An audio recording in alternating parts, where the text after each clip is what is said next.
솔직히 글재주가 없어서 막막해 며칠이나 썼다 지웠다 이렇게 작성한 글이라 부디 너그러운 마음으로 들어주시면 좋겠습니다. 저는 30대 초반에 결혼을 했어요. 그리고 결혼 1년 만에 예쁜 딸을 둔 아빠가 됐고요. 솔직히 그때 당시는 부모가 된다는 것에 대한 생각 자체를 한 적이 없어서 이 아이에게 큰 관심을 주진 않았습니다. 무엇보다 일 때문에 바쁘기도 했고요. 원래는 평범한 회사원이었지만 결혼 후에 사업으로 방향을 틀면서 두 가지 일을 동시에 했기에 잠을 잘 시간조차 모자랐기 때문이죠. 그래도 가정에 소홀했던 건 아니었습니다. 아내를 위해서는 뭐든 해주려고 했고 산후 우울증 때문에 힘들어하는 아내를 위해 여행도 자주 보내줬죠. 아이는 저희 어머니와 제가 돌아가면서 돌봤고 집안일도 대부분 제 손으로 했습니다. 많이 힘들고 때로는 결혼에 대한 회의감이 들곤 했지만 그래도 부족한 시간을 쪼개어가며 아이와 있는 시간을 늘리자 이 애착이라는 게 천천히 생기기 시작했어요. 퉁덩 빠지는 게 아니라 서서히 물든 것처럼 말이죠. 그리고 제가 회사를 그만두고 본격적으로 사업을 시작하면서 여유가 생겼고 그때 둘째 계획을 했습니다. 물론 하나보다는 둘이 좋다라는 아내의 고집도 있었으며 제가 충분히 감당할 여력이 된다는 생각에 저희 둘째 아들을 낳았죠. 딸 하나, 아들 하나. 저희 부부는 누가 보더라도 행복해 보이는 이상적인 가족 구성원을 갖췄습니다. 첫째는 애미랑 너를 꼭 닮았구나. 아주 이쁜 부분만 쏙쏙 닮았네. 눈은 애미랑 판박이고 코랑 입 그리고 팔다리 긴 건 널 닮았고.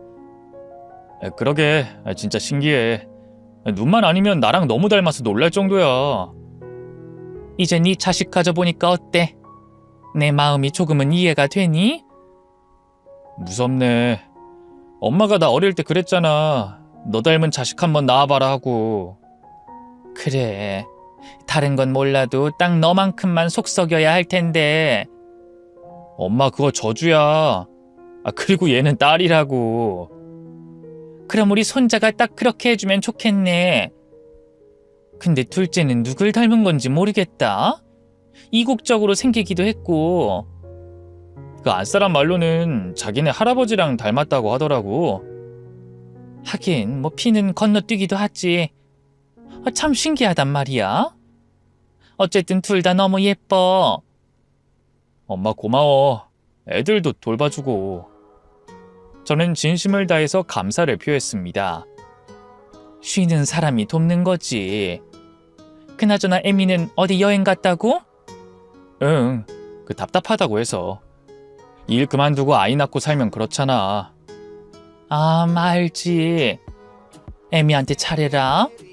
요즘 세상에 아이 둘 낳아주는 여자 얼마 없다.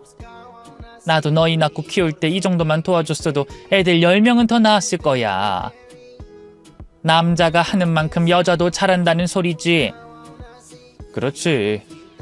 근데 요즘 세상에 엄마처럼 열린 시어머니도 없을 거야. 시집살이도 없고 며느리 마음 이해해주는 사람이 어딨어? 어머, 요즘 다 그래. 내 주변 친구들은 그걸 며느리살이라고 하더라. 예전처럼 구박하고 그러면 자기 애들한테 다 피해가는 걸 아니까 내 자식이다 생각하고 그러는 거지. 우리 엄마 진짜 최고네. 엄마도 유럽 여행 보내줄까? 됐다. 다리만 아프고 난 음식도 안 맞아서 2번은 못 하겠더라. 그럼 용돈 올려드릴게요. 팍팍. 우리 아들 최고네. 최고야. 완벽하다. 저는 우리 가족을 그렇게 표현하곤 했습니다. 저희 어머니는 늘 저희 부부를 배려해 주셨고 아내는 아내 나름대로 아이들을 키우는 것에 최선을 다했고 저는 안정적으로 꽤 큰 돈을 벌어와 생활에는 여유가 있었죠. 그런데 시간이 흘러서 아내가 약간 이상해지기 시작했습니다. 겨우 1살이 차이가 나는 딸과 아들을 차별하기 시작했다는 거였어요. 물론 이게 차별인지 확실하진 않지만 제가 느끼기에는 그랬습니다. 이를테면 아이들이 식사할 때 골고루 먹으라고 일부러 작은 식판 위에 담아주는데요. 거기에 들어가는 맛있는 반찬을 늘 아들이 2배는 많았죠. 그게 뻔히 눈에 보이니 딸은 울었고 저는 그냥 공평하게 담아주라고 몇 번이나 이야기를 하곤 했습니다. 하지만 아내는 아들과 딸은 엄연히 다르며 딸이 욕심을 부리는 것뿐이라는 식으로 말했죠. 그리고는 자식들 교육에 2사람이 말하기 시작하면 답이 없다고 그냥 내버려 두라고 하더군요. 당연히 일리가 있는 말이라 지켜보기만 했는데 점점 심해져서 급기야 어느 순간에는 딸에게는 과일이나 요거트를 주지 않기도 했고 옷을 사더라도 아들 옷만 사는 경우까지 있었죠. 여보, 이건 좀 아니지 않아? 왜 둘째 옷만 사는 거야? 1년이잖아, 1년. 둘은 1년이나 차이 나고 앞서서 첫째는 그 1년 동안 모든 혜택 다 받았어. 둘째는 딸이 쓰던 육아용품들을 그대로 물려받았고 그러니까 공평히 해야지. 그땐 아기였고 지금은 애들도 다 알아. 말로 조목조목하게 따지진 못하지만 어떤 게 크고 어떤 게 좋은진 구분할 수 있다고. 그런데 이렇게 대놓고 둘째만 편애하려고 하는 건 아니지. 우리 딸이 그걸 보면서 어떻게 생각하겠어? 뭘 생각해. 그냥 공평한 게 뭔지 배우겠지. 애초에 어릴 때 자기 물건을 물려받았다는 걸 이해도 못하는데 무슨 공평함을 배워. 애들이 모를 때 물건 좀 물려받아 쓴 건데. 다른 집도 다 그래. 어떻게 그걸로 1년을 편애하겠다는 말을 하는 거야? 그럼 둘째는? 그대로 내버려둬? 얘가 억울해하는 건 신경도 안 써? 뭐? 당신이야말로 첫째랑 둘째 편애하는 거 아니야? 닮았다 안 닮았다 이런 말 하는 거 보면서 전부터 나도 그렇게 느꼈어. 우리 둘째랑 당신이 안 닮았다고 편애하는 건 당신 아니야? 그때 저는 크게 반박하진 못했습니다. 편애라고 생각하진 않았어요. 둘 다 너무 예쁘기만 했고 아들은 아들대로 딸은 딸대로 많은 시간을 할애해서 추억을 쌓고 있었으니까 말입니다. 하지만 확실히 1년의 시간을 더 오래 보낸 딸에게 마음이 가는 건 사실이었어요. 무엇보다 아내가 아들을 감싸고 돌기 시작하면서 제가 더 신경을 많이 쓴 것도 맞죠. 그래도 저는 그런 마음이 들 때마다 아들에게도 그만큼의 신경을 더 썼습니다. 그랬기 때문에 아내와는 자주 아이들 문제로 언성이 높아지곤 했어요. 그럼에도 불구하고 1년의 보상을 모두 주겠다는 아내와 그건 너무하다는 저와의 간격은 좁혀지지 않았습니다. 급기야는 아들만 데리고 여행을 가겠다고 하기도 했죠. 아니 그게 지금 말이라고 하는 거야? 뭐 어때서? 그리고 내가 애 둘을 데리고 어떻게 여행을 가? 그럼 나 휴가 낼 테니까 같이 가면 되잖아. 난 지금이 좋다고. 축제 기간이니까. 그리고 첫째는 이미 다녀왔잖아. 그때는 둘째가 너무 어려서 못 간 거고. 이건 의미가 다르지. 아무리 어려도 다 알아. 내가 전에도 말했지. 애들 교육은 내가 알아서 한다고. 그럼 딸은 당신이 데려가.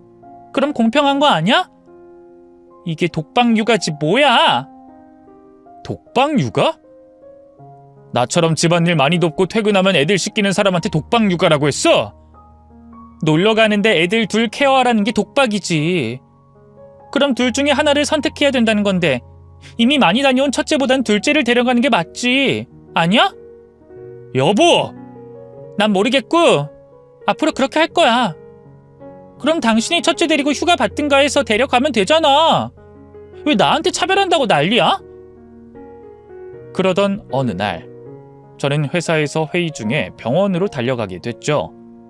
병원에서 아들이 다쳐서 실려왔다는 연락이 왔기 때문이었습니다.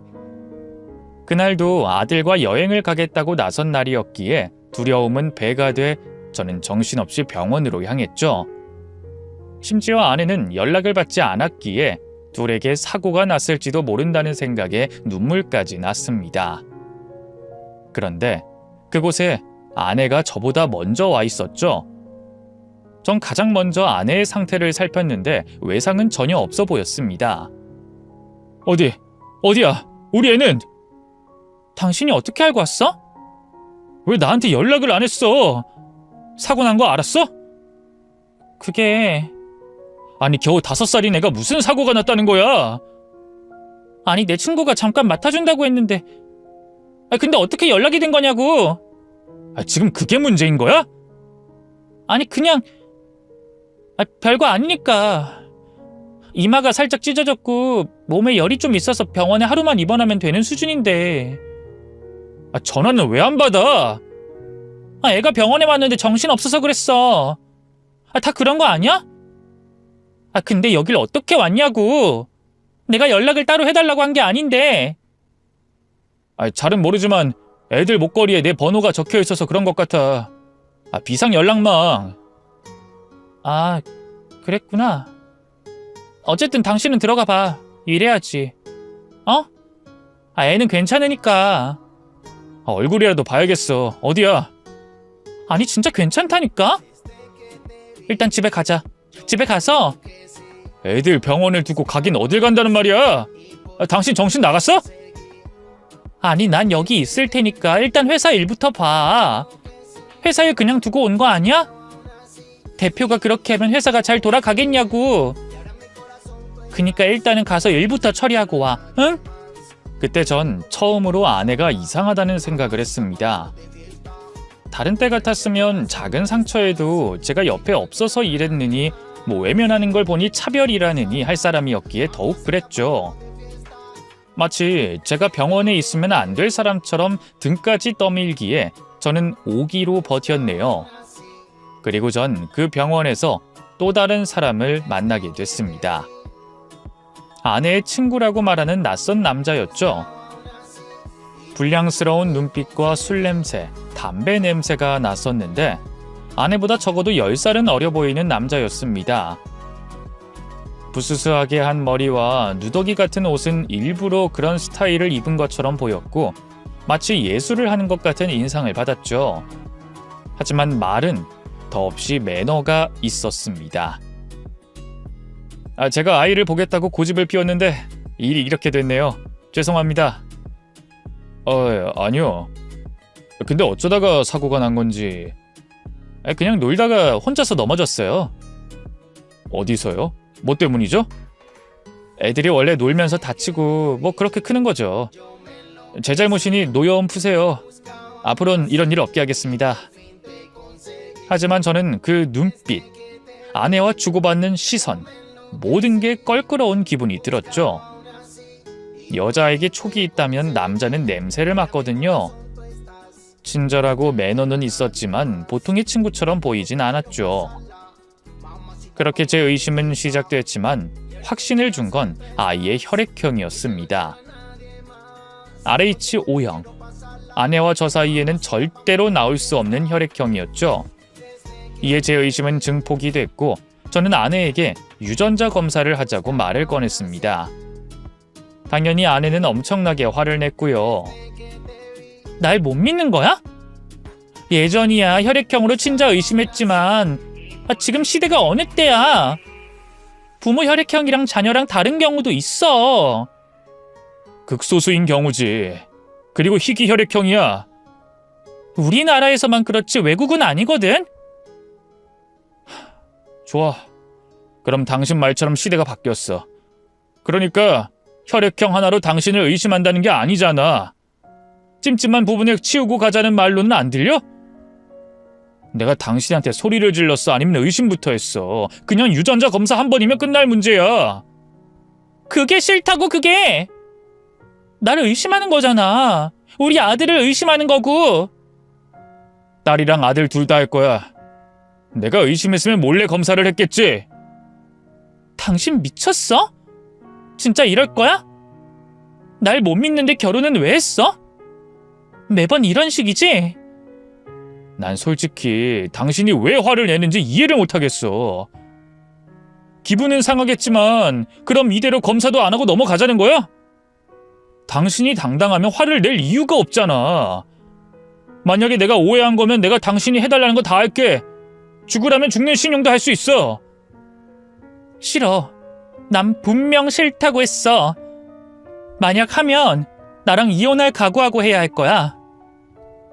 하지만 제가 그런 아내의 모습 때문에 더 강하게 밀어붙였고 결국 우리 가족은 모두 유전자 검사를 했습니다. 그리고 그 결과로 아들이 저와 생물학적 관계가 없다는 걸 알게 됐죠. 아내는 그 결과를 믿지 못하겠다고 했고 저는 고민 끝에 다른 기관까지 맡겼지만 결과는 같았네요. 그러자 아내는 진실을 털어놨습니다. 병원에서 봤던 그 남자의 아이가 맞았고 그와는 결혼 전에 5년을 넘게 사귀었던 남자친구였다는 것도요. 여보, 그냥 넘어가줘. 그냥 실수였어, 실수. 누구나 그렇잖아. 결혼하고 나면 헤어진 사람은 어떻게 살고 있는지 궁금해지는 거. 알잖아. 이해하잖아. 어? 드디어 네가 미쳤구나. 너 유부녀야. 그런데 이해해? 내가 그렇게 해도 넌 이해해? 그래, 나도 미쳤었어. 하지만 나 당신이랑 결혼한 거 후회 안 해. 그 사람은 애초에 결혼을 할 사람이라고 생각하지도 않았고 그냥 잠깐의 실수, 그 이상도 이하도 아니야. 왜? 뭐 능력 없어서? 솔직히 그것도 그렇지만 애초에 결혼할 생각이 없는 사람이야. 음악인지 뭔지 한다면서 평생을 그렇게 살았던 사람이라고. 제발 이번 한 번만 넘어가 주라, 응? 이게 넘길 일이라고 생각해? 그간의 정이 있고 그리고 첫째는 우리 딸이잖아. 난 정당한 엄마고 내 핏줄이야. 진짜 구제불능이구나. 당신이 나중에 바람피면 나도 한 번은 용서할게. 그럼 공평하잖아. 그놈의 공평! 당신은 바람도 공평하게 펴? 여보, 이성적으로 판단해. 고작 이런 일로 이혼이라니. 딸한테 상처가 될 건 생각 안 해? 우리 이제 어린애 아니고 부모야, 부모. 그러면 자식이 우선이 돼야지. 모르겠다, 난. 나 진짜로 다신 그러진 않을 거야. 그 이후로도 어쩔 수 없이 몇 번 아이 보여준 거였어. 이제 만날 이유도 생각도 없다고. 제발 내가 이렇게 빌게. 우리 딸을 봐서라도, 응? 솔직히 저는 제 일이 바빴고 그나마 있는 시간도 아내에게 편의를 주려고 했기에 아내를 외롭게 만든 게 저의 탓도 있다고 생각했습니다. 그래서 그런 아내를 용서할 생각도 있었죠. 하지만 그런 일이 있고도 여전히 딸에 대한 애정이 없는 아내와 이혼을 결정했죠. 아내는 제 이혼 결정의 원인을 그깟 반찬이라고 말하며 이를 갈았지만 먹는 걸로 차별하는 게 가장 나쁘다고 저는 생각했습니다. 그렇게 저는 어린 딸을 키우면서 혼자 살기 시작했고요. 혼자 아이를 키우는 일. 엄청나게 힘들고 고될 것이라고 예상했던 일이었습니다. 그런데 의외로 아내가 있을 때보다 훨씬 수월했어요. 청소는 전문 업체에 의뢰를 맡겨서 일주일에 한 번씩 깨끗하게 정리해줬고 아이는 유치원에 다니며 태권도 학원까지 보내니 시간도 정확히 맞았죠. 어머니는 가까운 곳으로 이사를 오셔서 시간이 날 때마다 반찬을 만들어 주셨고 아이와 함께 있어 주셨습니다. 그렇게 하니 오히려 아내가 아이들을 케어할 때보다 돈이 절약이 되더군요. 그간 아내가 쓰는 돈은 여행을 가지 않는 달을 평균으로 잡아서 한 달에 300만 원 이상이었는데 사람을 고용해서 쓰니 그 절반 정도면 끝이었습니다. 어머니는 이전부터 용돈은 충분히 드렸으니 별반 차이가 없었고요. 그래서인지 아내의 빈자리를 크게 느끼진 못했습니다. 하지만 딱 1년 정도가 지났을 때부터 아내로부터 끈질기게 연락이 왔어요. 우리 다시 잘해보면 안 될까? 응? 내 빈자리는 충분히 느꼈을 거 아니야. 왜? 돈이 궁해? 빈자리는 전혀 모르겠지만 자꾸 연락하는 건 좀 아닌 것 같아. 여보, 나 진짜 반성 많이 했어. 그 남자랑 결혼해서 사는 거 아니었어? 나도 소식 듣고는 있어. 그럼 알 거 아니야. 그 인간이 얼마나 쓸모가 없는지. 생활비 한 푼도 안 주고 내가 돈을 벌어야 할 정도로 형편이 안 좋았어. 그런데 매번 밖으로 나돌기만 하고 무엇보다 내 딸도 보고 싶어. 자식이 엄마 그늘 아래서 자라는 게 맞잖아. 그렇지. 근데 내가 봐서는 돈이 더 급할 것 같은데 내가 도울까? 아니면 딸이랑 천천히 친해지는 게 좋을 것 같아? 일단은 내가 당장 급하게 돈이 필요하긴 해. 앞으로 연락하지 마. 마지막 경고야. 지금 나 가지고 놀았어? 진짜 나한테 이럴 거야? 내가 당신 가만둘 것 같아? 용서 안 해.